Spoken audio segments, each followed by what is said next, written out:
그러니까 이재명의 선거법 재판을 주재해왔던 강규태 서울중앙지법 부장판사가 직무유기로 고발됐습니다.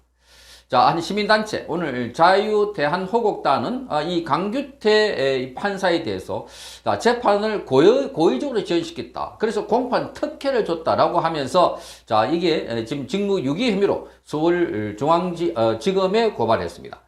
자, 이게 그동안 강규태 서울지방 법원의 부장판사는 이재명의 선거법 위반 관련해서 벌써 488일째 이어오고 있습니다. 원래 365일 안에 1심 판결이 다 나야 됩니다. 1심은 1심 판결 아니라 선거법 전체가 판결 다 나야 됩니다. 1심은 6개월, 2심은 3개월, 최종심도 3개월. 그런데 지금 아직 1심도 끝나지 않았는데 488일 동안 이끌어왔다는 겁니다. 이재명이 단식한다고 하니까 재판을 2번이나 연기를 해줬고 또 한 번은 이재명이 이 국정감사 때문에 못 나오겠다라고 했는데 그래서 그때 재판도 진행되지 않았습니다. 그런데 정작 이재명은 국정감사장에도 나오지 않았습니다. 자, 재판 관련해서 이 정인만 해도 50명이 넘는다고 했습니다. 그러니까 의도적으로 이재명을 봐줬다 하고 이제 이 임박해가지고 이재명 관련돼서 재판의 결과가 나올 때가 다 돼가니까 갑자기 사의를 표명했습니다. 사표를 냈습니다. 자, 그러니까 본인과 관련해서 이 사표를 이재명을 봐주고 싶은데 자, 봐줬다가는 지난번에 유차원 부장판사처럼 강남 사거리 일대에 사진 큰 현수막에 얼굴이 붙고 정치 판사다 하고 이 붙들릴 것 같으니까 그 스트레스를 많이 받은 걸로 보입니다. 자, 그래서 지금 뭔가 사태를 통해서 이재명도 봐주고 본인도 살 길 찾은 것 아닌가 이렇게 봐집니다. 그래서 많은 사람들이 이 강규태 부장판사와 이재명 쪽에서 뭔가 거래가 있지 않을까 하는 의혹까지 제기되고 있습니다.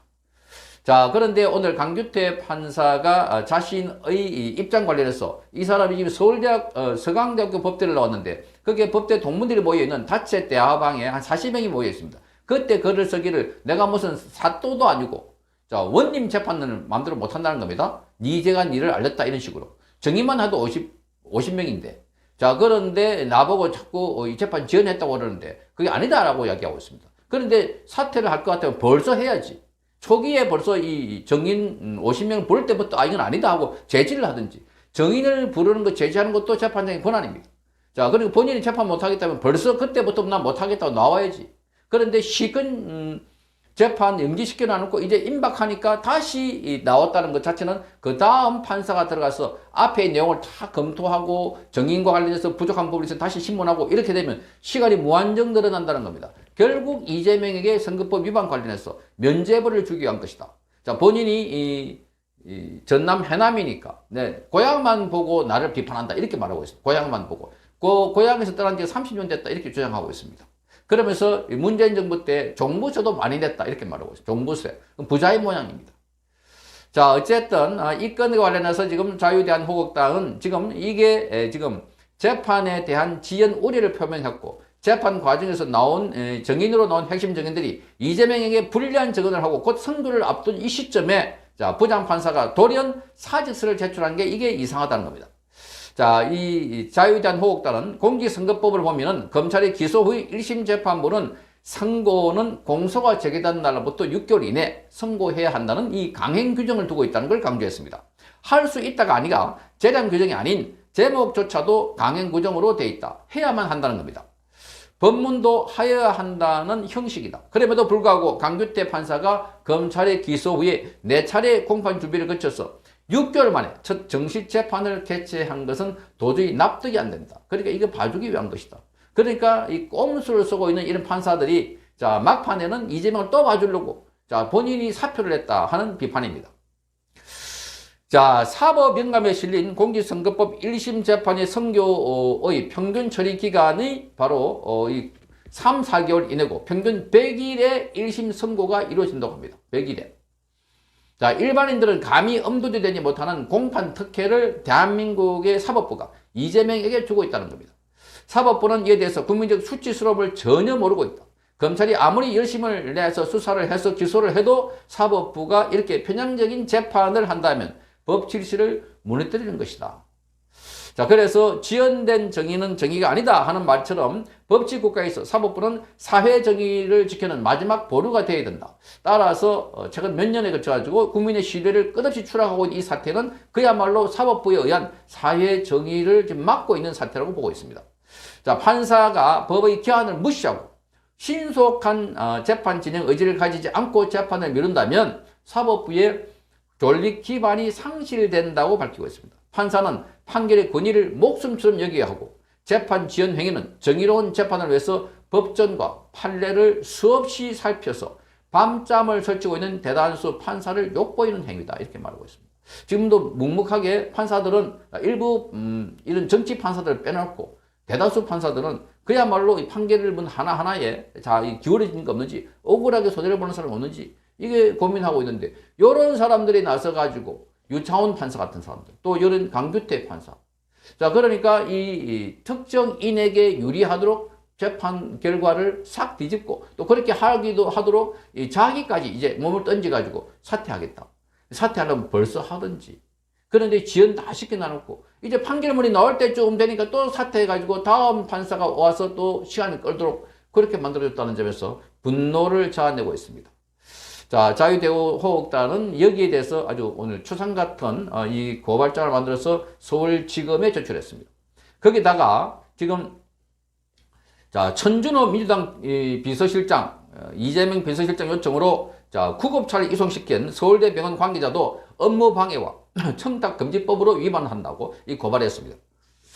자, 천준호 비서실장이 개인 휴대폰으로 연락해서 최종 의료기관인 부산대병원에서 서울대병원으로 전원된 것으로 보이는데 서울대병원이 국립병원이기 때문에 청탁금지법 위반에 해당된다. 또 서울대병원에서 노들섬으로 이 특수구급차를 보내라고 지시했다면 지시한 자는 이 특수구급차의 정상적인 운행 업무를 방해한 것이다. 그래서 업무방해죄에 해당된다. 이렇게 말했습니다. 자, 그래서 지금 천준호가 변화를 받은 서울대 측은 비상식적인 전원 요청을 받아들인 걸로 보고 자 일반 국민들이 서울대 병원 진료를 받기 위해서는 정말로 하늘의 별 따기였던 이렇게 많이 기다려야 되는데 그런데 심한 응급 상황이 아니었음에도 119 헬기 전용했고 또 그 시간대에 헬기 이용이 꼭 필요한 환자들에게 기회를 박탈했다. 그뿐만이 아니라 지금 예외적으로 자, 특수구급차를 노들섬에 대기시키면서 특혜를 줬다는 겁니다. 그래서 과연 대한민국 그 누가 자신이 원한다고 이렇게 지역에서 119 헬기를 타고 자신들이 원하는 410km 떨어진 상급 종합병원으로 갈 수 있단 말인가. 그래서 위법사항을 철저히 파헤쳐 달라. 그래서 엄벌해 달라라고 하면서 서울대 관계자도 고발했습니다. 서울대 관계자. 서울대 병원 관계자입니다. 그러니까 지금 서울대 병원 관계자는 맨 처음에 이 교수는 부산대학교에서 전원 요청했다. 이렇게 부산대학교에 책임을 전가했는데 부산대학교가 아니다라고 하면서 적극 반박하고 나서자 이 서울대학교가 지금 아주 코너에 몰려 있습니다. 서울대학 병원. 그러니까 정치권과 서울대학 병원 측 그러니까 배웠다는 분, 많이 갖고 있다는 분, 우리 사회 지도층이라는 사람들, 특혜만을 이용해가지고 그들끼리 연결되고 그들끼리 소통하는 그들만의 리그를 만들어가지고 특혜 카르텔을 만들고 있지 않을까. 그러니까 딱 이 선준호가 전화하니까 그 전화 받고 자, 일반인들이 전화하면 받아주겠습니까? 일반인들이 전화하면 헬기 보내주겠습니까? 일반인들이 전화하면 자 서울대 병원에 오라고 빨리 수술하겠다고 하겠습니까? 절대 그렇지 않다는 겁니다. 그러니 여기도 함께 고발했다. 자, 그래서 오늘 강규태 이 판사와 그리고 서울대 관계자, 서울대 병원 관계자 모두를 자유대한호국단에서 고발했습니다. 그러니까 오늘 경찰이 이재명의 이 기습당한 그 상황에 대해서 오늘 종합수사 결과를 발표했습니다. 자, 가해자인 67살 김모 씨에 대해서 자, 이재명이 대통령이 되는 것을 막기 위해서 범행을 저질렀다 이렇게 말했습니다. 자, 단독 범행으로 결론을 내렸다고 했고 정치적 신념이 극단화됐다 이렇게 말했습니다. 그러니까 본인이 누구와 뒤에 사주했거나 조직적인 범죄 집단이 있는 게 아니고 혼자서 그런 일을 저질렀다는 겁니다. 자, 흉기는 10만원짜리 이 스트롱암이라고 했고, 이 칼이 원래 있는데, 이 칼등도 갈아가지고 양쪽 다 쓰기로 했고, 칼집을 이렇게 빼고, 비닐 같은 걸로 이렇게 돌돌 말았다고 했습니다. 자, 이재명 따라서 일정을 5번 따라다녔고 6번째 범행을 저질렀다 이렇게 말했습니다. 자, 사이코패스 검사를 해보니까 정상이더라 이렇게 말했습니다. 자, 이거를 보면 지금 그동안 이재명과 관련해서 수사에서 이제 여러 가지 의혹이 제기됐는데 이 의혹 제기는 거의 뭐 이루어지지 않았다 이렇게 봅니다. 그냥 일반적으로 볼 때 이재명에 대해서 분노하고 이재명이 자 다음 선거에서 이기면 대통령이 될 것 같아. 그래서 이 사람이 대통령이 되면 나라가 망할 것 같아. 이런 생각에서 범행을 저질렀다고 합니다. 자 이걸 보면 댓글에는 정말 이 수사 결과를 이해하지 못하겠다. 그리고 이 흉기도 공개하고 그 사람이 썼다고 하는 변명문도 공개하라. 그리고 그 당시에 그 범행 현장의 그 화면도 공개하라 이렇게 요구를 했습니다. 많은 사람들이. 자 그러니까 이 이재명에 대해서 국가 공권력에서 이재명을 구속했으면 이런 일이 벌어지지 않았는데 국가 공권력이 되도록 일을 못하니까 자 이 의사가 났다 이런 말도 있습니다. 자 이게 김 씨는 일부 언론 인터뷰에서 지금 이재명이 할 말이 없냐 이러니까 뭐 미안하다 뭐 이런 이야기를 했다고 합니다. 미안하다. 그러면서 이 사람은 지금까지 얼굴을 숙이거나 그렇지 않습니다. 곳곳에 서가 있습니다. 자, 이 본인이 타고 다녔던 이 벤츠 차량이나 또는 이 양산 평산 마을에 갔던 그 차량에도 뭐 용의점이 없다. 이렇게 경찰은 밝히고 있고, 이 변명문을 붙여달라고 해서 붙인 그 70대에도 자, 이 가담하지 않고 그 단순하게 심부름을 해줬다라고 해서 지금 불구속해서 기소를 할 예정이다. 이렇게 밝혔습니다. 자, 이 경찰이 수사 전모에 대해서 밝혔지만 그러나 그동안 우파 일각에서 제기되어 왔던 여러 의혹들은 여전히 남아있다 이렇게 보여집니다. 왜 경찰이 그 현장을 그렇게 빠르게 청소하고 지워버렸을까? 그리고 그 현장에서 이렇게 뭐 피가 있다고 하는데 그런 게 나타나지 않았다는 점. 또 경찰이 뭐 우산을 들고 금속 우산을 들고 쫙 나타나가지고 이재명이 호송되고 난 뒤에 그 주변에 우산 가지고 딱 펼쳐서 딴 사람들이 못 보게 했다는 점. 그리고 이제 이 김 씨가 만났다는 뭐 여러 사람들 그리고 범행 직전에 대화를 나누고 있는 가덕도에서 함께 대화를 나누고 있는 사람. 자 여기 일부 유튜브에서는 거기가 경찰이다, 이 정보 경찰이다 이런 이야기가 있는데 확인은 되지 않고 있습니다만 이런 여러 가지 의혹이 나오는 것은 바로 이재명이 그렇게 투명치 못한 삶을 살아왔기 때문에 지금까지 이재명이 발표한 거나 이재명이 주장하는 거나 그런 거 보면 대부분 다 가짜거나 거짓이거나 억지거나 상대방이 뒤집어 씌워버리기 때문에 그래서 이런 경찰이 발표한다고 해도 믿지 못하고 있다. 그래서 경찰 수사도 지금 불신을 받고 있는 이런 상황이 되어버린 것 같습니다. 자, 그래서 지금 이 대표가 재판이 연기되는 등에 제대로 처벌을 받을 것 같지 않다. 이런 생각을 해서 범행을 저질렀다고 합니다. 오늘 부산경찰청은 이 종합 수사 브리핑을 했습니다. 디지털 포렌식 자료와 참고인 진술, 그리고 프로파일러의 진술 분석을 종합해서 김 씨의 정치적 신념이 극단적인 범죄로 이어졌다. 이렇게 밝혔습니다. 경찰은 김 씨는 피해자가 그러니까 이재명이 대통령이 되는 것을 막고 곧 있을 총선에서 이재명이 특정 세력에게 공천을 주어서 다수의 의석을 확보하지 못하도록 하겠다. 그 의도로 살해를 결심했다고 진술했다고 합니다. 자, 김 씨는 범행을 준비하기 위해서 작년 4월 인터넷을 통해서 등산용 흉기를 구입했고 또 범행에 용이하도록 손잡이를 빼고 일부 날을 날카롭게 가는 방식으로 개조했다고 합니다.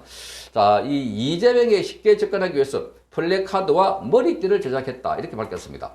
자, 이 김 씨가 작년 6월부터 5차례에 걸쳐가지고 이 이재명의 공식 일정을 따라다녔다고 했습니다. 사전 답사까지 하면서 범행 기회를 엿보던 중에 지난 2일날 부산 가덕도 신공항 부지 현장에서 범행을 했다 하는 겁니다.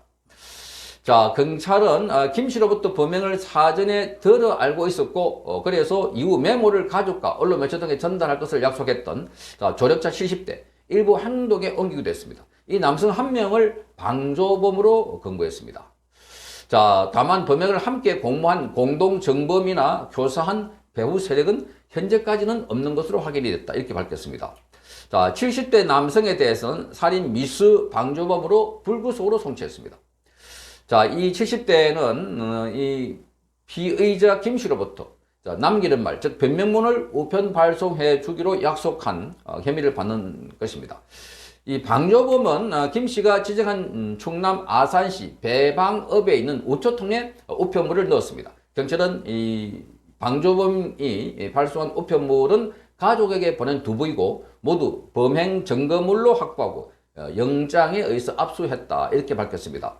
자, 경찰은 이 70대 방조범을 충남에서 긴급 체포해서 조사를 벌였지만 가담 정도가 경미하고 그리고 고령인 점과 관련자 진술 등으로 입증 충분한 점 그리고 증거 인멸과 도주 우려가 없다 이렇게 하면서 그 다음날 석방했습니다. 자, 이 김 씨가 범행 당일 사용했던 흉기는 이 10cm 그러니까 이 범행 다음날 사용했던 이 흉기는 10만 원 상당의 스트롱 암 흉기 칼이었던 것으로 확인이 됐습니다. 경찰 관계자는 원래 이건 사용하지 않는 칼등인데다가 이 칼등도 갈았다 이렇게 말했습니다. 피의자는 A4 용지를 2번 접어가지고 칼 손잡이 부분을 제거하고 5cm 정도를 면 테이프로 감았다고 합니다. 종이가 벌어지는 것을 막기 위해서 풀로 붙이기도 했습니다.